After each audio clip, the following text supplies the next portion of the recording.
مقام پہ ارشاد فرمایا میرے اللہ نے لابسینا، وہ رہیں گے، فیہا، اس جہنم میں، احقابا، نہ ختم ہونے والی مدتوں تک۔ فرمایا ہمیشہ ہمیشہ کے لیے وہ باغی اور سرکش لوگ جنہوں نے اللہ کے احکام کو بھی نہیں مانا، اللہ کے رسول صلی اللہ علیہ وسلم کی سنتوں، طریقے اور شریعت کو نہیں مانا، فرمایا ان کا ٹھکانہ ہمیشہ ہمیشہ کے لیے جہنم ہوگا اور وہ اس جہنم میں رہیں گے۔ پھر ارشاد فرمایا لا یذوقون، وہ ہرگز ذائقہ تک نہیں چکھیں گے،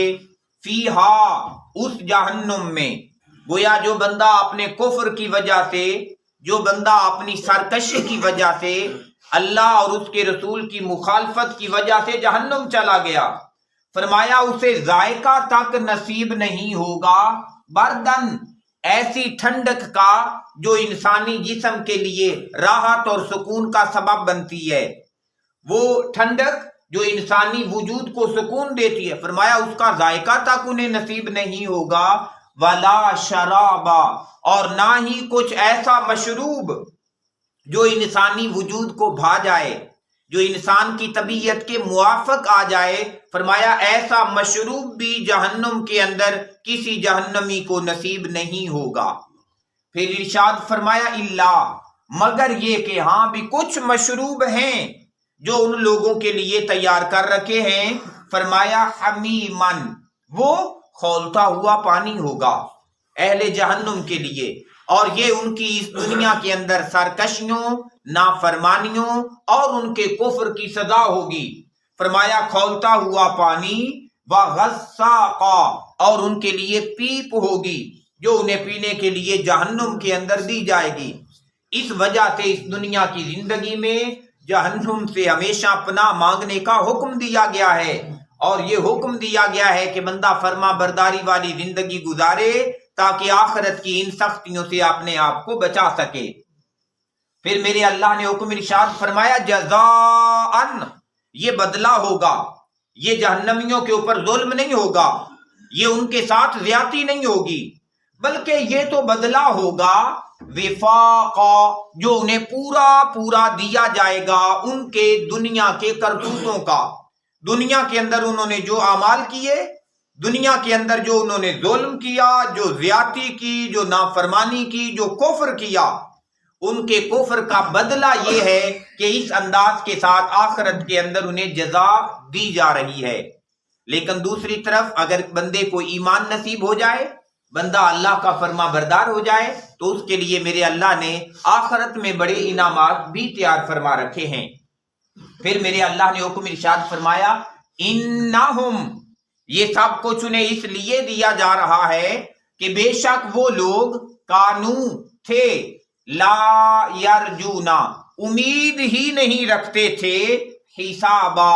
روز حساب کی، کہ یہ جو قیامت کا دن تھا، ڈے آف ججمنٹ ہے، یہ جو فیصلے کا دن ہے، لوگوں کے اعمال کی تحقیق کا دن ہے، فرمایا انہیں اس کا کبھی خیال ہی نہیں آیا تھا۔ اگر یہ اس دن کا خیال کر لیتے تو اپنے اعمال اچھے کر لیتے،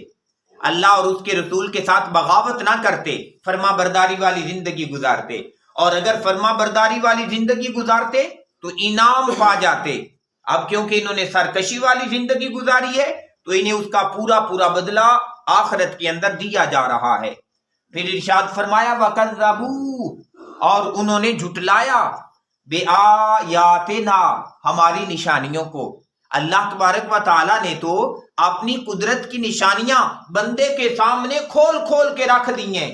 بلکہ ایک مقام پہ قرآن کریم ارشاد فرماتا ہے، فرمایا وَفِي أَنفُسِكُمْ أَفَلَا تُبْصِرُونَ،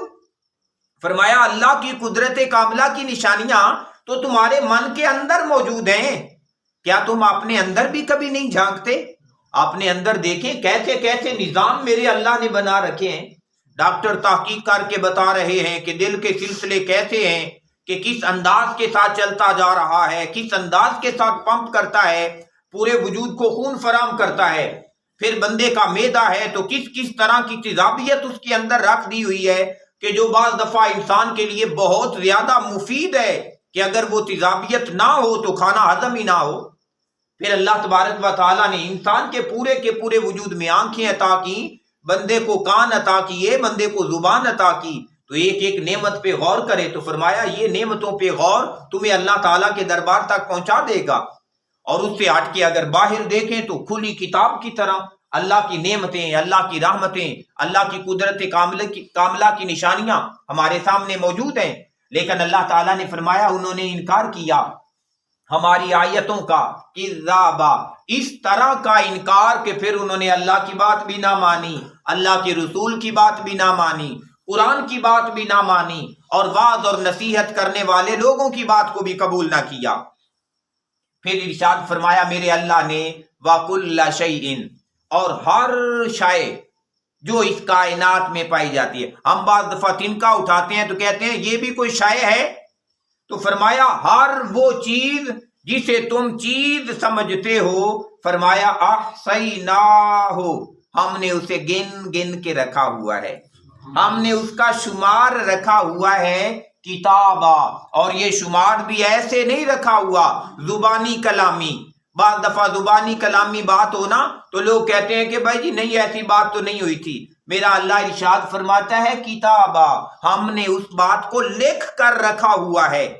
حضرت علی المرتضیٰ شیر خدا کرم اللہ وجہہ الکریم کی طرف ایک منسوب فرمان ہے، آپ فرماتے ہیں قید العلم بالقلم، لوگو علم کو لکھ کر قیدی بنا لو، کیونکہ جو چیز لکھ لی جاتی ہے وہ پھر کبھی بھولتی نہیں ہے، اور اگر بھول جائے تو ایک بار کاپی کھول کے دیکھ لیا جائے تو پھر ہمیشہ کے لیے ذہن میں محفوظ ہو جاتی ہے۔ تو میرے اللہ نے بھی ارشاد فرمایا ہم نے بھی ان چیزوں کو لکھ کر محفوظ کر رکھا ہے۔ پھر ارشاد فرمایا میرے اللہ نے کہ انہیں حکم ہوگا فذوقوا، پس اب ذائقہ چکھو، اب ذائقہ چکھو، فلن نزیدکم، پس ہرگز ہم زیادہ نہیں کریں گے تمہارے لیے، الا عذابا، سوائے عذاب کے۔ جیسے دنیا کی زندگی میں تم سرکشی میں زیادتی کرتے گئے، سرکشیوں میں بڑھتے گئے، تو فرمایا اب آخرت میں ہم تمہارا عذاب بڑھاتے جائیں گے۔ اس وجہ سے پیارے بھائیوں اس دنیا کی زندگی میں کوشش کریں، اگر آگے بڑھنا ہے تو میرے اللہ کا فرمان ہے فاستبقوا الخیرات، پھر نیکیوں میں آگے بڑھو، اور جو گناہ کے دروازے ہیں جتنے گناہ کے دروازے اور سورسز ہیں انہیں بند کر دیں، زندگی کا لمحہ لمحہ تقوی میں، طہارت میں، نیکی میں بسر کریں، میرا اللہ اس کا بہتر اجر دنیا میں بھی عطا فرمائے گا اور آخرت میں بھی عطا فرمائے گا۔